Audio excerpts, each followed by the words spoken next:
Aš noriu žinoti, ar pranašai klydo. Aš noriu žinoti, ar Jėzus klydo. Aš noriu žinoti, ar Paulius klydo. Aš noriu žinoti, ar Petras klydo. Jeigu jie klydo, pamirškim visą tai. Bet jei jie teisūs, tau vertėtų sustoti ir pradėti skaityti ir studijuoti Bibliją kasdien. Nes šioje Biblijoje yra atsakymas į gyvenimo problemas. Iš kur mes atsiradome? Kodėl mes čia esame? Kur keliaujame?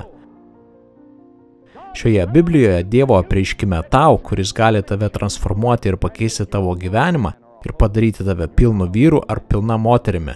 Tu nesi pilnas žmogus, kol nepažįsti Kristaus, nes tu turi kūną ir sielą, bet taip pat turi dvasią, ir tavo dvasia jau seniai mirusi. Dievas gali atnešti naują gyvybę tavo dvasiai ir padaryti tave moterimi, kuria tu turėtum būti, ir vyru, kokiu tu turėtum būti. Vyru, žmona, vaiku, tėvu, motina,